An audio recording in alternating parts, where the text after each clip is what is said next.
हरे कृष्णा राधे राधे। कार्तिक मास प्रारंभ हो चुका है और कार्तिक मास में भगवान विष्णु जी की पूजा उपासना करना और माँ तुलसी की पूजा उपासना करना अत्यंत ही शुभ फलदायी माना जाता है। कार्तिक मास में सुबह ब्रह्म मुहूर्त में तारों की छांव में स्नान करना अत्यंत ही शुभ फलदायी माना जाता है और इसी के साथ साथ दीपदान करना, भजन तप पूजा पाठ करना भी अत्यंत शुभ फलदायी माना जाता है। दोस्तों, आज की मैं आपको इस वीडियो में कार्तिक मास स्नान की एक सच्ची कहानी श्रवण करवा रही हूँ। तो चलिए वीडियो शुरू करते हैं। दोस्तों, अगर आपको हमारी वीडियो अच्छी लगी हो तो लाइक और शेयर करें और चैनल को सब्सक्राइब करना ना भूलें और कमेंट बॉक्स में जय श्री हरि अवश्य लिखें। तो चलिए वीडियो शुरू करते हैं। एक गांव में एक ब्राह्मण पति पत्नी रहते थे।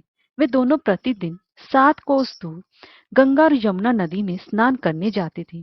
इतनी दूर आने जाने से ब्राह्मण की पत्नी थक जाती थी। एक दिन उसने अपने पति से कहा कि हमारा एक पुत्र होता तो कितना अच्छा रहता।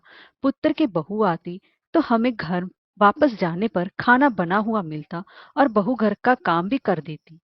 अपनी पत्नी की बात सुनकर ब्राह्मण ने कहा कि तूने बात तो सही कही है, चल मैं तेरे लिए बहू ला ही देता हूँ। ब्राह्मण ने कहा कि एक पोटली में आटा डालकर कुछ मोहरे रख दे।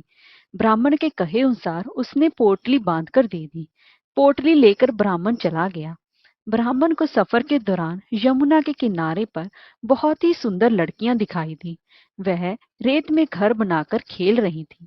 उनमें से एक लड़की ने कहा कि मैं अपना घर नहीं बिगाड़ूंगी, मुझे तो रहने के लिए ऐसा ही घर चाहिए। लड़की की बात सुनकर ब्राह्मण मन ही मन सोचने लगा कि बहू बनाने के लिए यही लड़की उचित है। जब वह लड़की जाने लगी तो ब्राह्मण भी उसके पीछे पीछे उसके घर तक चला गया। वहां जाकर ब्राह्मण ने उस लड़की से कहा, बेटी, कार्तिक मास चल रहा है इसलिए मैं किसी के घर खाना नहीं खाता। मैं अपने साथ आटा लेकर आया हूँ। तुम अपनी माता से पूछो कि क्या वह मेरे लिए आटा छान कर 4 रोटी बना दोगी। यदि वह मेरा आटा छान कर रोटी बनाएंगी तो ही मैं रोटी खाऊंगा।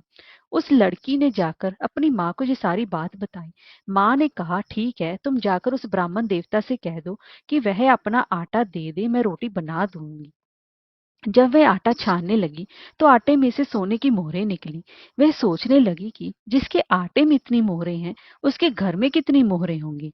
जब ब्राह्मण खाना खाने बैठा तो लड़की की माँ ने उस ब्राह्मण से पूछा कि आपका कोई लड़का है और क्या आप उस लड़के की सगाई करने जा रहे हो। यह सुनकर ब्राह्मण ने कहा कि मेरा लड़का तो काशी में पढ़ने गया हुआ है, लेकिन यदि तुम कहो तो खांड कटोरे से विवाह करके तुम्हारी बेटी को अपने साथ ले जाऊं। लड़की की माँ ने कहा, ठीक है ब्राह्मण देवता। इस पर लड़की की माँ ने लड़की की खांड कटोरे से शादी करके ब्राह्मण के साथ भेज दिया। ब्राह्मण ने घर आकर कहा, रामू की माँ, दरवाजा खोलकर देख, मैं तेरे लिए सुंदर बहू लेकर आया हूँ। ब्राह्मण की पत्नी भीतर से ही बोली, हमारे तो कोई बेटा बेटी ही नहीं है तो बहू कहाँ से आएगी। दुनिया तो ताने मारती है और अब आप भी ताने मारने लगे। ब्राह्मण ने कहा, तो दरवाजा खोलकर तो देख। जब ब्राह्मणी ने दरवाजा खोला तो सामने बहू को खड़ी देखा। उसने बहू का स्वागत किया और आदर सत्कार से अंदर ले गई। अब जब ब्राह्मण अपनी पत्नी के साथ नदी स्नान करने जाता तो पीछे से बहू घर का सारा काम करके और खाना बनाकर तैयार रखती थी। वे उनके कपड़े धोती और रात को हाथ पैर भी दबाती थी। इस तरह बहुत दिन बीत गए। ब्राह्मणी ने अपनी बहू से कहा कि बहू, कभी भी चूल्हे की आग मत बुझने देना और मटके का पानी खत्म मत होने देना। परंतु एक दिन चूल्हे की आग बुझ गई। यह देखकर बहू घबरा गई और भागी भागी अपने पड़ोसन के पास गई और कहा कि मेरे चूल्हे की आग बुझ गई है, मुझे थोड़ी सी आग चाहिए। मेरे सास ससुर सुबह 5 बजे से गए हुए हैं, वे थके हुए घर आएंगे, इसलिए मुझे उनके लिए खाना बनाना है। यह सुनकर पड़ोसन ने कहा कि तू तो बावली है, तुझे ये दोनों मिलकर पागल बना रहे हैं। इनके कोई पुत्र नहीं है, ये निसंतान है। बहू ने कहा, नहीं, ऐसा मत बोलो, इनका बेटा तो बनारस काशी में पढ़ने गया हुआ है। इस पर पड़ोसन ने कहा कि यह तुझे झूठ बोलकर लाए हैं, मेरी बात सच मान, इनके कोई बेटा नहीं है। अब बहू पड़ोसन की बातों में आ गई और कहने लगी कि अब आप ही बताओ कि मैं क्या करूं। पड़ोसन ने कहा कि करना क्या है, जब तुम्हारे सास ससुर आए तो जली हुई रोटियां बनाकर देना और बिना नमक की दाल बनाकर देना। खीर का चमचा दाल में और दाल का चमचा खीर में डाल देना। पड़ोसन ने उसे अच्छे से सिखा पढ़ा दिया। फिर जब उसके सास ससुर घर आए तो उसने ना तो उनका आदर सत्कार किया और ना ही उनके कपड़े धोए। जब उसने सास ससुर को खाना दिया तो सास बोली, बहू आज ये रोटियां जली हुई क्यों हैं और दाल में भी नमक नहीं है। तब बहू ने पलटकर कहा कि एक दिन ऐसा खाना खा लोगे तो कुछ बिगड़ नहीं जाएगा तुम्हारा। सास ससुर को खरी खोटी सुनाकर वह फिर से पड़ोसन के पास गई और बोली कि अब आगे क्या करना है। तब पड़ोसन ने कहा कि अब तुम सातों कोठों की चाबी मांग लेना। अगले दिन जब भी स्नान करने के लिए वह जाने लगे तब बहू अड़ गई कि मुझे तो सातों कोठों की ही चाबी चाहिए। तब ससुर ने कहा कि इसे चाबी दे दो। तब सास ने बहू को चाबी दे दी। सास ससुर के जानने के बाद जब बहू ने दरवाजे खोले तो देखा कि किसी में अन्न भरा है, किसी में धन भरा है और किसी कोठे में बर्तन पड़े हैं। जब उसने सबसे ऊपर का सातवां कोठा खोला तो देखा कि शिव जी, माता पार्वती जी, गणेश जी, लक्ष्मी जी, पीपल पथवारी, कार्तिकेय ठाकुर, राई दामोदर, तुलसी जी का बिड़वा, गंगा यमुना और 33 कोटि देवता विराजमान है। और वहीं पर एक लड़का चंदन की चौकी पर बैठा हुआ माला जप रहा है। ये सब देखकर उसने लड़के से पूछा कि तुम कौन हो। तब लड़का बोला कि मैं तेरा पति हूँ, अभी दरवाजा बंद कर दी, जब मेरे माता पिता आएंगे तब दरवाजा खोलना। यह सब देखकर बहू बहुत खुश हुई और 16 श्रृंगार करके सुंदर वस्त्र पहनकर अपने सास ससुर का इंतजार करने लगी। उसने अपने सास ससुर के लिए अच्छे अच्छे पकवान बनाए।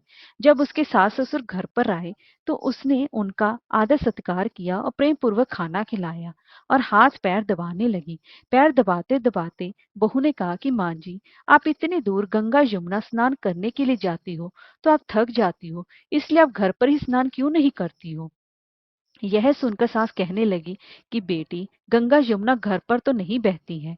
तब उसने कहा, हाँ माँ जी बहती है, चलो मैं आपको दिखाती हूँ। जब बहू ने सातवां कोठा खोलकर दिखाया तो उसमें शिव जी, पार्वती जी, गणेश जी, लक्ष्मी जी, पीपल पथवारी, कार्तिकेय ठाकुर, राई दामोदर, तुलसी जी का बिड़वा, गंगा यमुना बह रही है और 33 कोटि देवी देवता भी विराजमान है। और वही चौकी पर बैठा एक लड़का माला जप रहा है। माँ ने उसे देखकर कहा कि बेटा तू कौन है। लड़का बोला, माँ मैं तेरा बेटा हूँ। तब ब्राह्मणी ने पूछा कि तू कहाँ से आया है। लड़के ने जवाब दिया कि मुझे कार्तिक देव ने भेजा है। माँ ने कहा, बेटा ये संसार कैसे मानेगा कि तू मेरा बेटा है। माँ ने कुछ विद्वान पंडितों से मदद मांगी। पंडितों ने कहा, इस पार बहू बेटा खड़े हो जाएं और उस पार माँ खड़ी हो जाए। माँ ने चमड़े की अंगिया पहनी हो और छाती में से दूध की धार निकलकर बेटे की दाढ़ी मूछ भीगे और पवन पानी से गठजोड़ा बंधे, तब मानेंगे कि ये इस माँ का ही बेटा है। उसने ऐसा ही किया। चमड़े की अंगिया फट गई और छाती में से दूध की धार निकलकर बेटे की दाढ़ी मूछ भीग गई। पवन पानी से बहू बेटे का गठजोड़ा बंध गया। यह सब देखकर ब्राह्मण और उसकी पत्नी की खुशी का ठिकाना नहीं रहा। हे कार्तिक के ठाकुर, जैसे ब्राह्मण और ब्राह्मणी के बहु बेटा दिया वैसा ही सबको देना। जय हो कार्तिक भगवान की, जय हो कृष्ण भगवान की।